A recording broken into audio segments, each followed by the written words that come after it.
ndahari umunsi ashinzwe ariko mara cyangwa mukabyumva reka tubakuruke kubaha Imana tubakuruke bafite imbaraga dusome ubutumwa bwiza bwanditswe na Yohana igice cya 9 duhere ku murongo wa mbere. Ubutumwa bwiza uko bwanditswe na Yohana igice cya 9 n'umurongo wa mbere. Aravuga ngo akigenda abona umuntu wavutse ari impumyi. Abigishwa barabazanya baramubaza bati, mwigisha, ninde wakoze icyaha, n'uyu cyangwa ni ababyeyi be, ko yavutse ari impumyi?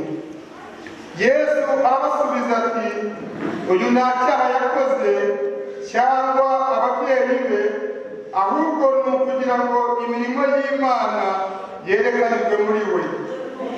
Mwiriye gukora imirimo y'uwantumye hakiri ku manywa, bugiye kwira ni igihe umuntu atabasha gukora. Nyiri mu isi ndi umuco w'isi. Amaze kuvuga atyo acira amacatwe hasi, ayatobesha akondo, arayamusiga ku maso. Aramubwira ati, genda wiyuhagire mu kidendezi cy'i Silowamu, hasobanurwa ngo yaratumwe. Nuko aragenda ariyuhagira, arahumanuka. Abaturanyi be bamubonaga kera ahora asabiriza, barabazanya bati, uyu si we wicaraga asabiriza? Bamwe bati niwe, abandi bati siwe, icyo akora arasa nawe. Arabasubiza ati, ni njye.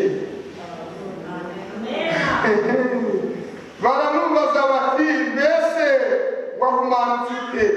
Arabasubiza ati, wa muntu witwa Yesu yatobye akondo arakansiga ku maso, arambwira ati, jya mu kidendezi, ati jya i Silowamu wiyuhagire. Nuko ndagenda ndiyuhagira, ndahumuka. Baramubaza bati, ari hehe? Uwari impumyi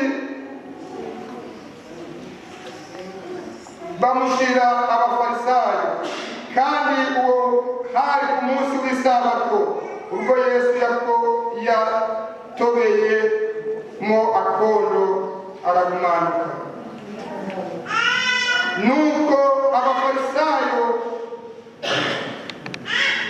soma 19, nuko bongera kubaza wari impumyi bati, ku bwawe umuvugaho iki?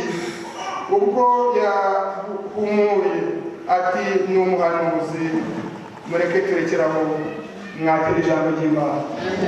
Reka dukomere Imana amashyi mu izina rya Yesu. Twongere dukomere Imana amashyi mu izina rya Yesu. Twongere dukomere Imana amashyi mu izina rya Yesu.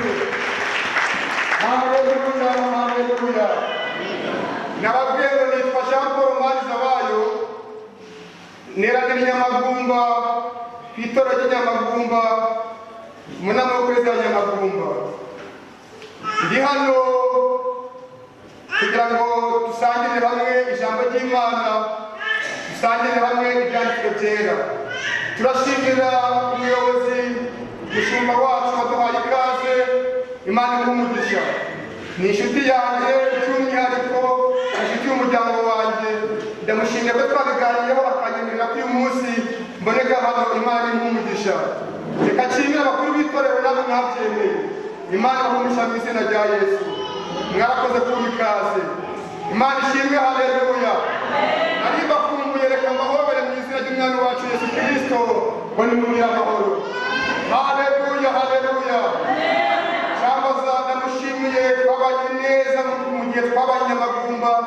yatubereye umubyeyi nongeye kumubona ndishima Imana igumugisha mu izina rya Yesu. Haleluya, haleluya.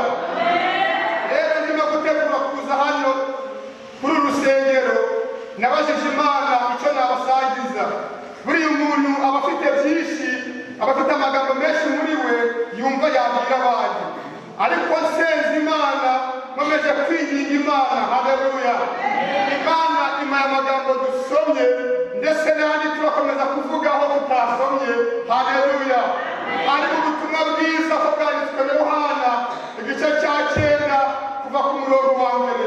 Imana nishimwe cyane. Haleluya, haleluya. Mfite teme ivuga ngo ubuzima bwacu ni icyubahiro cy'Imana. Haleluya, haleluya. Ubuzima turimo, ubuzima tubayemo, ubuzima tugenderaho ni icyubahiro cy'Imana. Haleluya, haleluya. Hari igihe wireba uri mu kibazo, hari igihe wireba uri mu ngorane, hari igihe wireba uri mu kigeragezo ukabona ko wakumwe, ariko Bibiliya si uko ibibona. Haleluya. Yesu yaravuze ngo muzishime cyane, muzanezerwe cyane nimugubwe gitumo. Asifiwe. Haleluya. Nibibagerageza bitari bimwe. Haleluya. Hari igihe abakubona uri mu kibazo bakabona ko nta mugisha ufite, bakabona ko wavutse nabi, ndetse bakakwitiranya bakabivana kuri wowe bakabishyira ku mubyeyi wawe, batahari umubyeyi wawe yakoze icyaha. Ariko uyu munsi wa none itorero ryo mu Kidaho ndagira ngo batangarize ngo haleluya, ibibazo ufite birangana n'umugisha uri imbere yawe. Haleluya, haleluya. Benshi batabizi, benshi batabimenye, benshi batabisobanukiwe, iyo bahuye n'ikigeragezo, iyo bahuye n'intambara, iyo bahuye n'ibagerageza batuka Imana, ndetse rimwe na rimwe bakava mu byizerwa, rimwe na rimwe bagasubira inyuma. Ariko reka gutangariza uyu munsi ngo hindura imyumvire, hindura imitekerereze. Ibibazo ufite, ibibazo unyuramo ni ukugira ngo Imana izahabwe icyubahiro. Dufite umupasitoro witwa Nishoboye Anastase, ndamukunda biranyoboye. Yamaze imyaka 21 cyangwa irengaho gatoya atabyara. Ndimana icyubahiro. Ariko igihe cy'igeza cy'Imana Anastase abyara umwana. Haleluya. Igihe yabyaraga yaje mu rusengero, ababyumvise barapfukamye babwira Imana ngo Mana we wakoze kuba pasiteri Anastase umwana. Ibibazo bigahari, nta mashimwe wabona. Haleluya. Ingorane zitabonetse twavuga iki? Muri byavuga ngo intambara zitabayeho wavuga iki? Wavuga ko warwaye. Haleluya. Abizera umwana abo Imana yahamagaye n'ibendera ntibagenderaho ko Imana iriho. Haleluya. Kandi Imana igaragarira mu byo ducamo, igaragarira mu nzira tunyuramo. Abantu bakavuga ngo cyamaza koko yasenze Imana, none Imana iramusubije. Haleluya. Tuzamura ibiganza Imana icyubahiro, cyubahisha Imana yacu. Muri ndarinde ngo iba izihe Imana iri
twagina baravuga ngo tumwice hanyuma turebe ko za nzozi yavugiye hagati yacu ko tuzasohoka.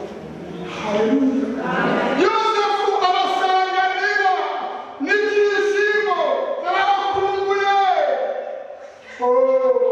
Aho kumuhobera baramuboha, niko birabwiye baramuboha. Haleluya. Amaguru n'amaboko. Haleluya. Bagiye kumutera icumu bamwice.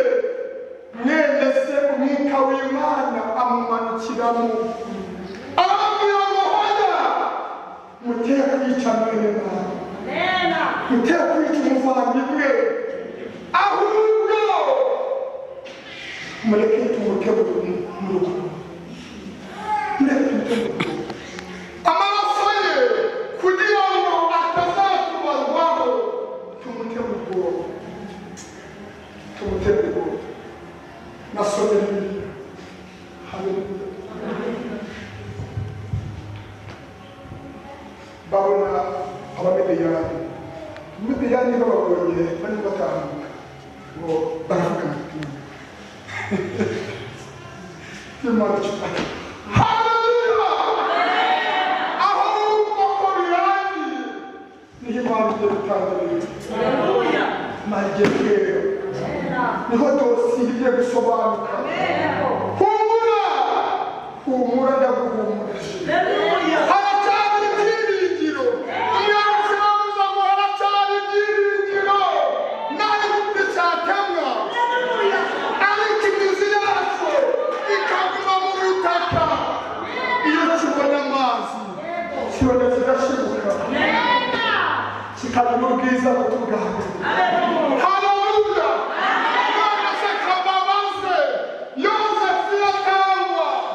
Geragera ku byiza by'Imana gute.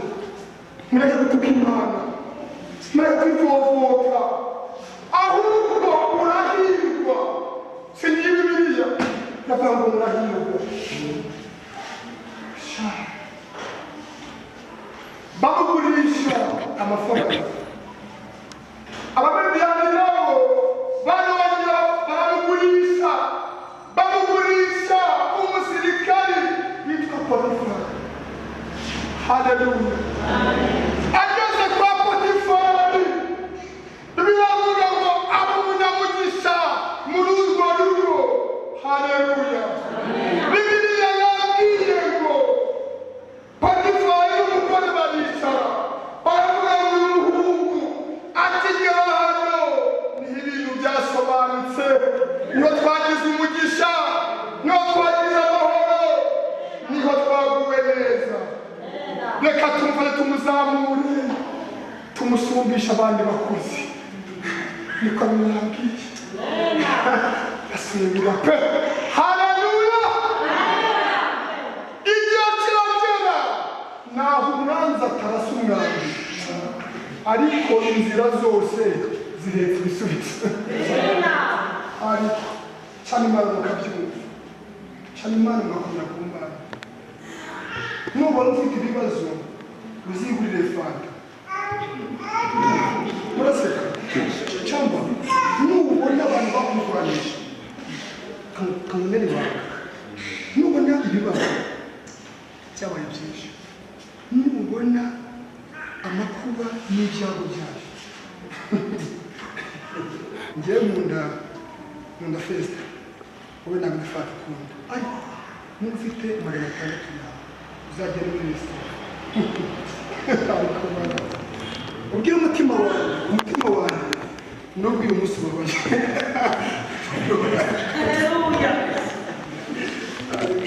Nubwo uyu munsi umeze nabi, ariko umutima wanjye urwaye ifanta, urwaye ifazi, uhaye akantu ko gutuma utangira kwishima, kuko ejo Bibiliya yambwira ngo nubwo amakuba n'ibyago ari byinshi ku mukiranutsi, ariko Imana imufasha mu byose. Haleluya. Ndamana Mwuka afashe abamurize kongera kwitotomba ufite ingorane.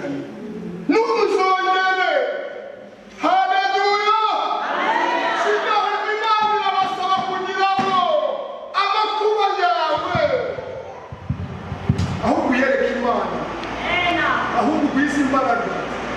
Imana nishimye cyane.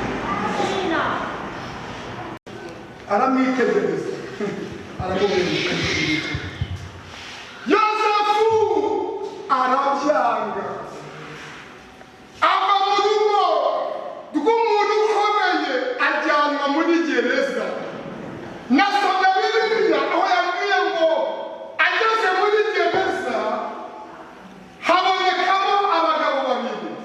Mureke imyaka y'inzu tugirire yihuse ko muyizi, ariko cyakubereka icyo ngamije ni iki, kugira ngo Imana igaragare ica mu ngorane zawe. Chambaza we nuturuke wawe ndagusabye nishuke yanjye. Haleluya. Abagabo bararota barose hamwe barota ati njyewe naraseguke undi muntu naraseguke. Yosefu abwira umugabo ati wowe ejo mu gitondo uzashirwa igihanga wowe uzasubira mu kazi. Akababwira ati mugabo mwene data nusubirayo ni ukuri pe uzagize kare ko igihanga. Imana ishimwe cyane. Ariko nshaka kugira ngo mbwire ngo uko bigusaba gutinda no gusharura no gukanyagwa niko n'imbaraga z'amashimwe, si byose simubyumva koko rwose basanze ari byo. Bibiri na cumi na rimwe nashatse perime ndayibura ndakamira Imana nakoze inshuro eshatu ndigutsira hanyuma bitewe n'urwego nari ndimo ndababara mbwira Imana ngo Mana ibyo nkoreye ntabwo ari byo ndakubaha. Imyaka tumaranye ntabwo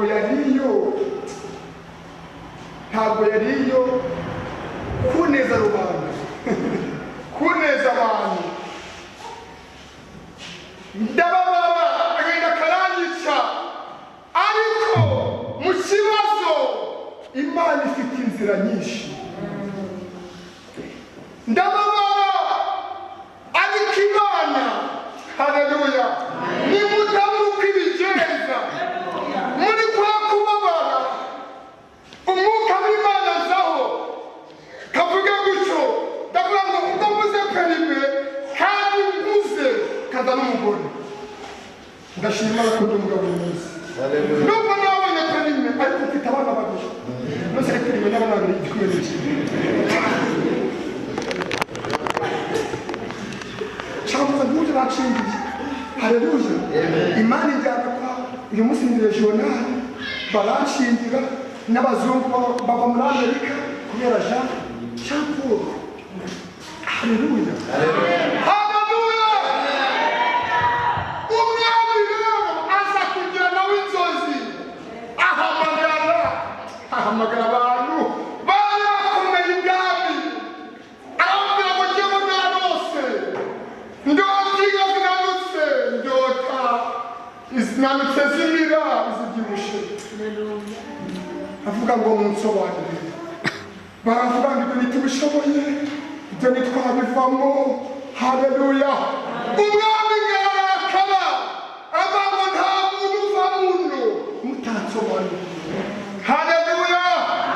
Umugabo azamura ikiganza avuga ngo mwami reka wibutse amafuti yanjye, cyane yakugiriye nabi uramfunga ngeze muri gereza. Murana umugabo uyu munsi uracariyo. Haleluya. Ibyo yabwiye jye na mugenzi wanjye byabaye impamo. None uwo mugabo niwe wabasha gusobanura izi nzozi mwawe. Haleluya. Haleluya. Yosefu amutumizaho. Yosefu amucisha baramwogosha. Yosefu amucisha ahantu baramwambika. Yosefu ava muri gereza kubera gusobanurira umwami inzozi, kubera kwihanganira ibibazo, kubera kwihanganira ibimugerageza, kubera kwihanganira ibyamuhagurukiraga byose, akibuka Imana yavuganye nawe kugira ngo nzakugirira neza. Haleluya! Ubundi kababwire, hari umukecuru wavuze ngo icya mbere ni iki? Ni amakuru. Si byose? Si amakuru si? Buriya umunyarwanda yavuze ngo iyo utazi iyo uva nta n'ubwo umenya iyo. Buriya abakore mureke tujye tuzirikana ibyo Imana yavuganye natwe, tuzirikane amagambo y'Imana, tuzirikane Imana yadukuye naho itugejeje. Ibyo biguha imbaraga, ibyo biguha amavuta, ibyo biguha inkomezi zo gutuma no mu gihe urimo cy'ibindi bibazo ukomera. Sibyo? Mugira amakuru mu izina rya Yesu. Mugira amakuru muyibikeho. Mwirinde kwibagirwa ibyo Imana yakoze, ibyo Imana yavuganye nawe, ibyo Imana yavuganye natwe. Ibyo nibyo bidukomeza mu bihe bibi, tukavuga ngo Imana yacu muri ibyo yavuze ngo twaburaye mwana we uruwera, twambara tukikwiza nawe ubanye nawe uruwera nyina uruwera mukiza uruwera misino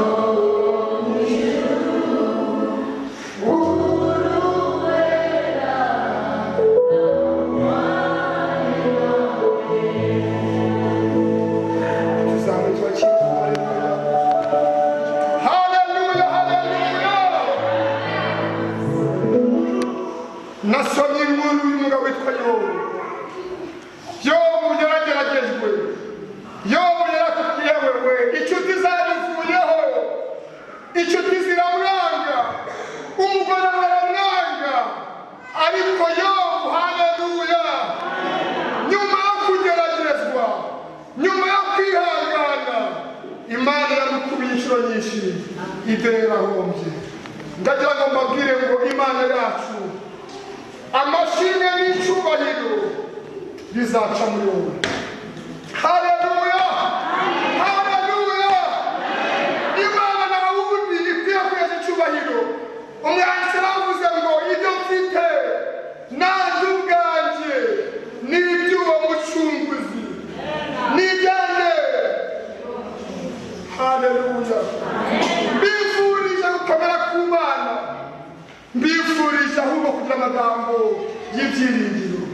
Mwatura intsinzi, mwatura ibimeze neza, mwatura imirimo y'Imana muhuye n'ingorane, kugira ngo abazabona ineza y'Imana bazavuga ngo Imana yo mukindaho niyo ikoze ibi, mu izina rya Yesu.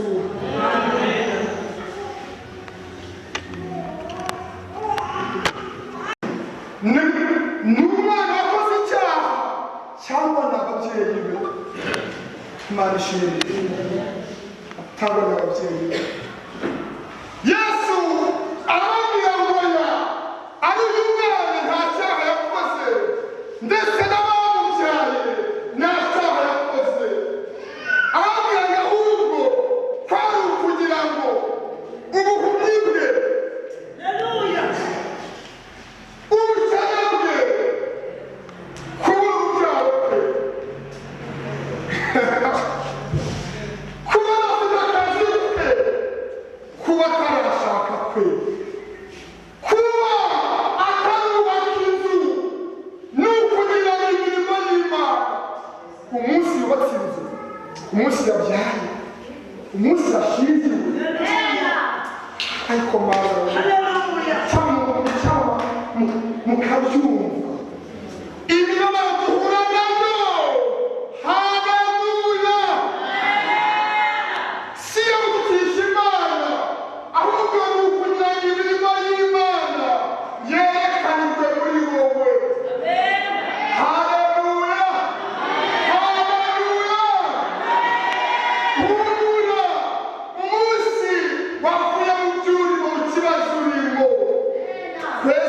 tuzahaguruka turambura amaboko tuzapfukama tuzatura amaturo resabakewara haleluya tuzavuza inanga tuvugana imana yakoze ibikorwa nasomye Bibiliya bakayituma shaka abantu bahiriwe bagize umugisha ariko mu kugira umugisha kwabo barageragejwe nasomye Yosefu nikubita hasi Yosefu ngo yashiriye ibiryo berese mureka tubivuna gutya sibyo iyo murumva yese aho ni kugira ngo haleluya mu mitekerereze nugira ikibazo uzamenya ko ejo haleluya niwo munsi tuzafatanya nawe